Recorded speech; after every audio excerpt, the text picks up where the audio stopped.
درود طبیعتوں کو نکھارتا ہے، اور ایک بات بتاؤں، درود شریف طبیعتوں میں تقدس پیدا کرتا ہے۔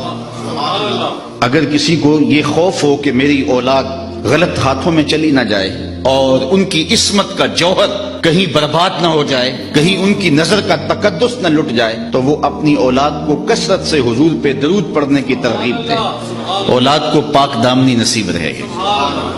درود کا یہ فائدہ بھی ہے کہ طبیعتوں کے اکھڑ پن کو دور کرتا ہے۔ اگر آپ کو یہ پریشانی ہو کہ اولاد اکھڑ مزاج ہے، بات مانتی نہیں ہے، طبیعت میں سختی ہے، تو ان کو بطور وظیفہ درود کی تسبیح دیں۔ آپ ہفتوں اشروں میں دیکھیں کہ ان کی طبیعت میں لطافت آ گئی ہے۔ درود پڑھنے والے کو اللہ ذہانت کی دولت سے بھی مالا مال کرتا ہے۔ درود پڑھنے کا سب سے بڑا فائدہ یہ ہے کہ رسول کریم نے ارشاد فرمایا، قیامت کے دن میرے سب سے نیڑے وہ ہوگا جو کثرت کے ساتھ میرے اوپر درود پڑھنے والا ہوگا۔ ایک اور بات بھی عرض کرنا چاہتا ہوں، آج 72-73 فرقے ایک بندے کو کھینچ رہے ہیں، اور ہر بندے کے لبوں پر قرآن و حدیث کی بولی ہے۔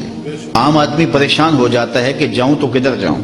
ہر بندہ تحقیق کرنے بیٹھ جائے اور ان 72-73 فرقوں میں سچائی پہ کون ہے اس کو تلاش کرنے لگ جائے، تو وہ باقی امور زندگی کیسے بجا لائے گا؟ تو کیا سادہ سا نسخہ ہے کہ ہم حق کو پہچانیں۔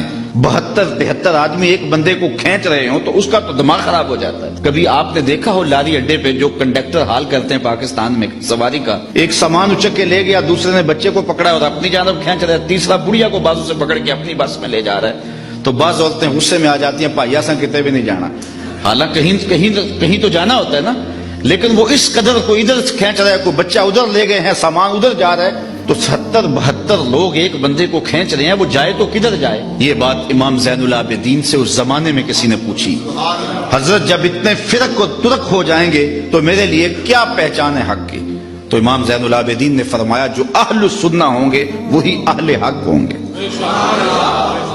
تو سائل بڑا سیانہ تھا، دور اندیش بھی تھا، اس نے کہا کہ بہت سارے لوگ اسی ٹائٹل کے ساتھ موجود ہوں تو اس میں پھر اصلی سنی کی پہچان کیا ہوگی؟ تو سنو امام زین العابدین نے کیا فرمایا، فرمانے لگے، من علامات اہل سنہ کثرت الصلاۃ علی رسول اللہ، نشانی میں بتا دیتا ہوں، کثرت سے حضور پہ درود پڑھنے والے ہوں گے۔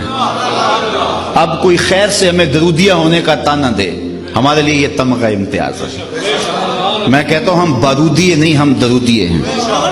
یہ ہمارے لیے اعزاز ہے، یہ ہمارے لیے افتخار ہے کہ ہم حضور پہ درود پڑھنے والے ہیں۔ تو کثرت سے درود پڑھو، اس کا فائدہ یہ ہوگا کہ آپ کو حق ہاتھ میں آ جائے گا۔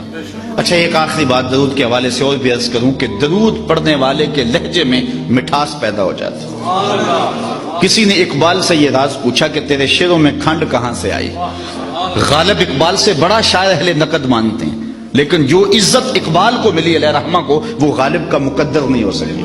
تو کسی نے یہ راز اقبال سے پوچھ لیا کہ تیرے شعروں میں یہ مٹھاس کہاں سے آ گئی؟